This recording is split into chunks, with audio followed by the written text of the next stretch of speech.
اور اگر آپ نے اے سی لگایا ہوا ہے وہ بھی حاجت اصلیہ میں آتا ہے. آپ کا فریج، واشنگ مشین، برتن وغیرہ یہ سب حاجات اصلیہ میں آتے ہیں. اسی طرح آپ کا ذاتی مکان یہ حاجت اصلیہ میں ہے. اس سے فالتو کوئی بھی سامان ہو کہ جو آپ نے مطلب جو آپ کی ضروریات زندگی سے زائد ہے یا پھر سونا چاندی کی شکل میں ہے تو وہ اس پہ قربانی واجب ہوگی. لہٰذا اب آپ کو دیکھنا یہ ہوگا، مثال کے طور پہ اگر کسی بہن کے پاس 1 تولہ سونا ہے تو یقیناً 52.5 تولہ چاندی تک اس کی قیمت پہنچتی ہے تو ان پر قربانی واجب ہوگی. یہ زکوٰۃ کے نصاب کو نہ دیکھیے گا، اس میں یہی لکھا ہے کہ اگر کسی کے پاس بھی کسی بھی قسم کا مال ایسا ہو جو حاجت اصلیہ سے زائد ہو اور اس کی مالیت 52.5 تولہ چاندی تک پہنچ جائے تو اس شخص پہ قربانی واجب ہے. لہٰذا یہاں تک فقہا نے لکھا ہے، مثال کے طور پہ اگر آپ نے کوئی مکان کرائے پہ چڑھایا ہوا ہے تو وہ تو آپ کی ضرورت سے زائد ہے نا، تو اس مکان کی بھی مالیت کا حساب ہوگا، قربانی واجب. اسی طریقے سے اگر آپ کا ذاتی مکان آپ رہ رہے ہیں، اس میں 6 کمرے ہیں، 4 یوز ہوتے ہیں، 2 کمرے بالکل بند پڑے ہوئے ہیں، ان 2 کمروں کی قیمت کا بھی حساب کیا جاتا ہے. اسی طرح آپ کے وہ کپڑے جو آپ پہنتے نہیں ہیں، چھوڑ دیے، جیسے بہنوں کے شادی کے ہوتے ہیں، ایک سوٹ صرف شادی کے ٹائم میں پہنا جاتا ہے پھر ایسے فالتو پڑا ہوا ہے، اس کی قیمت کا بھی اعتبار ہوگا، یعنی جو بھی حاجت اصلیہ سے زائد. اسی طریقے سے اگر آپ نے BC بھری ہوئی ہے اور ابھی آپ کی نکلی نہیں تو سمجھ لیں وہ آپ کا قرضہ آپ نے دیا ہوا ہے، اس کی مالیت کا بھی حساب ہوگا. اسی طرح کسی کو قرض دیا ہوا ہے آپ نے، اس کی مالیت کا بھی حساب ہے.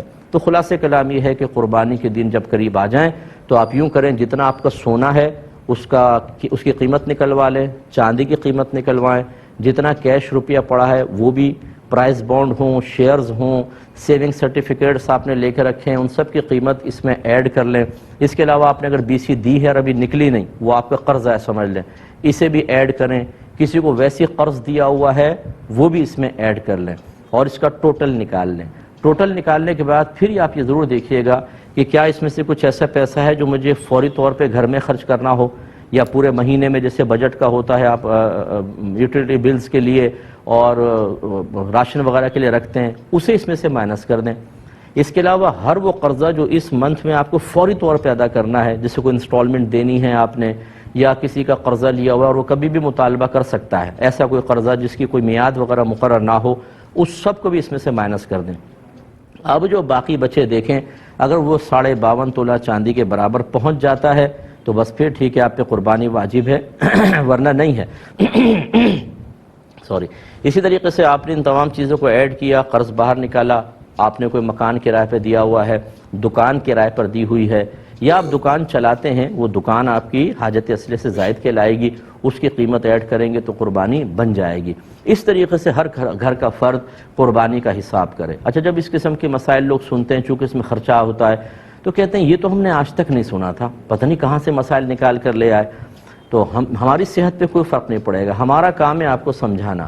اگر آپ ایک ایسے ماحول میں رہے کہ جہاں آپ کو کسی نے یہ مسئلے نہیں بتائے تو وہ بتانا نہ بتانا وہ چھوڑ دیجئے، ہمارا کام تھا ان مسائل کو سیکھنا. اگر ہم ایسے ماحول میں تھے کہ جہاں کوئی بتانے والا نہیں تھا، یا ہم نے علماء سے کوئی کانٹیکٹ ہی نہیں رکھا، یا ہم کوئی دینی پروگرام ہی نہیں دیکھتے ہیں، ہمارا موبائل ریموٹ کنٹرول ہاتھ میں ہوتا ہے، ہر قسم کا سپورٹس کا چینل، فلم کا چینل، دیگر چینل چلتے ہیں، لیکن جب دینی چینل آتے ہیں تو ہم ان پروگرامز کو نہیں دیکھتے، تو اس میں کسی کا قصور نہیں. یہ وہ مسائل ہیں جن کا سیکھنا ہر عاقل بالغ مسلمان مرد و عورت پر لازم قرار دیا گیا ہے. اگر آپ نہیں سیکھیں گے اور لا علمی کی وجہ سے کوئی ایسی کوتاہی ہوئی ہے تو آپ قابل گرفت ہیں، بروز قیامت اللہ کی بارگاہ میں حساب دینا ہوگا. تو مجھے تو ایسے ایسے لوگ ملے ہیں کہ جب اس قسم کے اپنے مسائل بیان کیے تو وہ سر پکڑ کے بیٹھ گئے کہ مفتی صاحب ہم پہ تو اس کا مطلب ہے 20 سال سے قربانی بن رہی تھی، ہمیں تو پتہ ہی نہیں تھا. تو بھئی نہیں پتہ تھا تو کریں.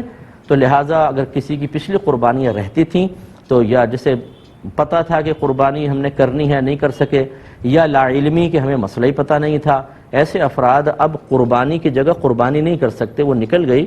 اب ایک قربانی کی قیمت صدقہ کر دیں، یا تو بکری کی قیمت کر دیں بکرے کی، اور یا پھر ایک کم از کم ایک گائے کا حصہ جو معتدل قسم کا ہو. یوں نہیں کہ 4-5 ہزار آپ نے خرچ کر دیے، 4-5 ہزار میں 7 چوک 28 ہزار کی گائے کیسی آئے گی؟ 7 حصے ہو سکتے ہیں تو کیسی گائے آئے گی؟